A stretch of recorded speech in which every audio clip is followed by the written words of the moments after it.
Jesus maglapitan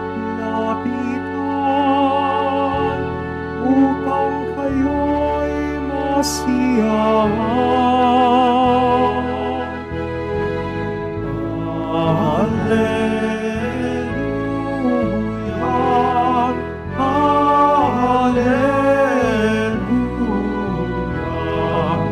Hallelujah,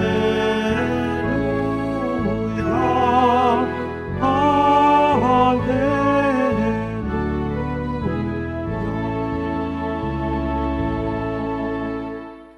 Sumainyo ang Panginoon. At sumaiyo rin Ang mabuting balita ng Panginoon ayon kay San Lucas. papuri sa iyo, Panginoon.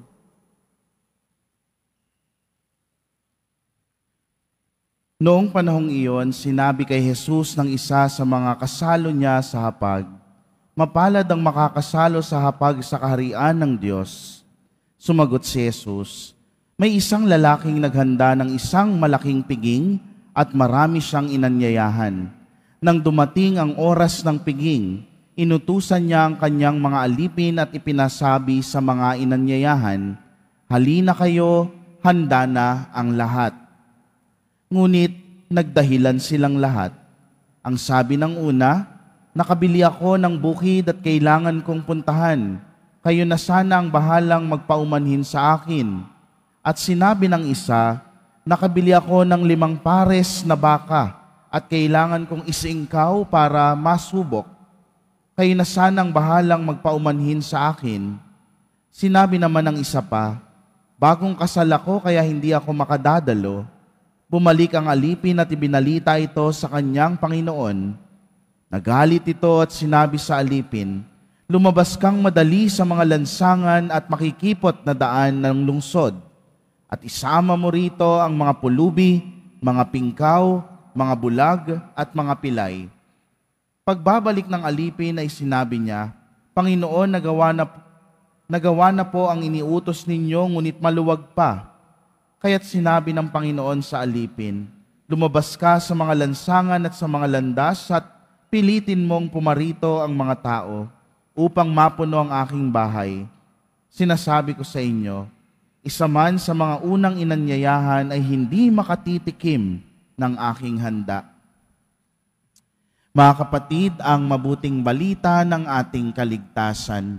Pinupuri ka namin, Panginoong Heso Kristo. Magsiupo ang lahat. Isang pinagpalang gabi po sa ating lahat. Good evening. At pagbati rin po sa mga kapwa nating deboto na kasama natin sa pagdiriwang ng banal na misa sa iba't ibang social media platforms ng Quiapo Church. Ang pagpapala ng Pong Jesus Nazareno ay sumainyo. Isa sa mga pinakamasarap na pakiramdam ay yung maimbitahan ka sa kainan, sa birthdayan, sa pistahan, outing, at kung ano-ano pa mang imbitasyon. Una dahil, masarap sa pakiramdam dahil dun sa nag-imbita, alam mo na espesyal ka o kinikilala ka bilang isa sa mga matalik na kaibigan o ka-close. Diba? Ang sarap ng pakiramdam na naimbitahan ka sa dami-daming kaibigan, isa ka sa mga naimbitahan. Diba? Sa mga nagde-debut, sa mga nagdiriwang ng kaarawan, mga 18 roses, 18 candles. Isipin mo, sa daming kakilala, kasama yung pangalan mo. Di ba? Ang sarap sa pakiramdam. No? Ako po bilang pare, no, matagal-tagal na akong pare, magwawalong taon na po. Ang daming imbitasyon. Magmisa, kumain sa bahay nila, mag-outing, no? Masarap naman po talaga sa pakiramdam. Pero dumarating sa punto na hindi ko lahat matugunan.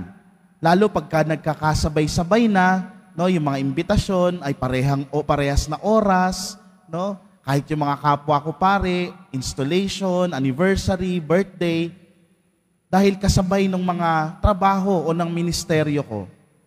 No? Sabi ko lang sa sarili ko, madalas ang sinasagot ko sa kanila, salamat kasi naimbitahan mo, pinili mo akong imbitahin, no? Nakakataba ng puso. Pero hindi kakayanin ng schedule, no? Gusto ko yung mga imbitasyon ng outing, na lalo sa mga communities mo, no? Kasi minsan ang madalas na iniisip ko dyan, ay maganda to, outing, may kainan, magkakasiyahan, magkakatuwaan. Pero ang binabaon ko lang po talaga itinidor. Tinidor. Kasi sigurado marami po silang dalang pagkain. No? Ako tinidor lang, makikitusok na lang po ako sa kanila. Busog na ako. No? Pero yan ang isa sa masarap na pakiramdam pag naiimbitahan. Pero katotohanan, hindi lahat ng imbitasyon ay natutugunan. Ganyan din siguro yung pakiramdam ng may-ari ng tahanan no, na ikinukwento ni Jesus na nag-imbita sa lahat ng mga tao para pumunta sa kanilang bahay. No? Nagdahilan ang marami. Kesyo meron daw siyang bagong baka at kailangan niyang atupagin, bagong kasal daw siya. No? Siguro makikita natin yung mga sarili natin dito na sa dami ng imbitasyon ng ating Panginoon sa atin, madalas din na tayo ay tumatanggi at nagdadahilan. Malinaw na sa pamamagitan ng mga sakramento, buhay na buhay ang imbitasyon ng ating Panginoon. Sa pagsisimba, palagi tayong inaanyayahan, sa mga sakramento pang iba, lalo na ang kumpisal, no? Sa mga iba na inaanyayahan para sa sakramento ng kasal, pero nauuna muna yung iniisip nila, wala akong panghanda. No? Ito yung mga dahilan natin, no? Pero hindi lang sa mga ganitong pamamaraan ng imbitasyon ng ating Panginoon. Sa mga karaniwan nating ginagawa sa buhay at sa mga sitwasyon na kinapalooban natin, buhay na buhay ang imbitasyon ng Panginoon. Yung kaibigan mo na nagyaya sa'yo na magbanding, kasi nakita ka na niya na medyo mukhang pagod, busy, siguro iniisip niya na, huy, masyado ka nang nagpapakapagod.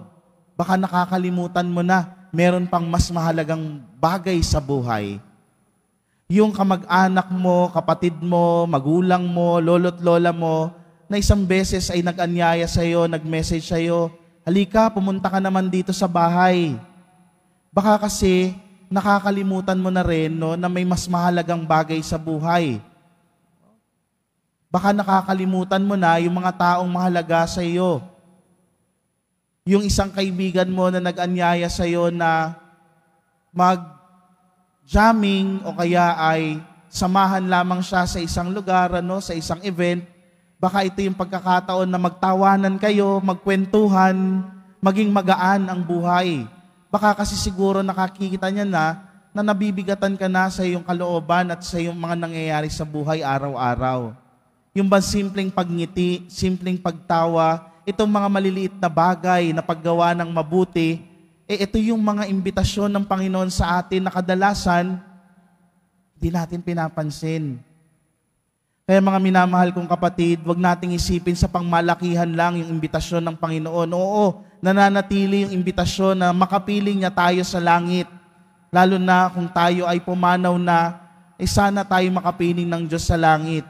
Pero sa mga munti nating hakbang, dito pa lamang sa lupa, sabi nga ay pwede na nating maranasan yung buhay kasama ang Diyos, lalo kung tumutugon tayo sa mga imbitasyon, paanyaya ng ating Panginoon. Lalo na ng mabuhay ng mapayapa, mabuhay sa kabanalan, at piliin palagi ang mabuti. Yung mga simpleng bagay na yon, maliliit na mga hakbang. Pero kapag kalaon ng panahon, naiipon ng mga bagay na ito bilang isang malaking hakbang patungo sa Panginoon. Kaya wag nating hihindian yung mga pagkakataon na alam natin na makakagawa tayo ng mabuti. Yung mga pagkakataon na kaya nating tumulong o magbahagi ng ating sarili sa mga mahal natin sa buhay, sa mga kaibigan natin, sa mga tao na lalong-lalo na yung mga nangangailangan at walang-wala talaga sa buhay. Ito yung imbitasyon o paanyaya ng Panginoon na mapabilang tayo sa kanyang pamilya at makapasok sa kanyang kaharian.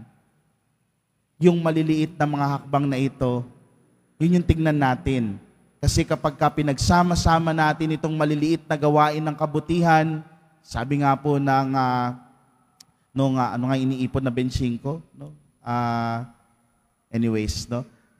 Paunti-unti yung mga karaniwan, pero pag ginawa natin ng madalas o malimit, no? Pondo ng Pinoy, yon naalala ko na. Pero pag ginawa natin ng malimit, ito ay patungong langit. Yun yung ihilingin natin pong grasya sa ating Panginoong Hesus sa pagtanggap natin sa Kanya ngayon sa banal na Eukaristiya. Nawa, sa pamamagitan ng Kanyang halimbawa at sa paggabay niya sa atin sa araw-araw, ang ating pong Hesus Nazareno, itong maliliit na paggawa ng mabuti ay maipon at maging hakbang natin upang makapiling at makasama niya tayo sa Kanyang kaharian.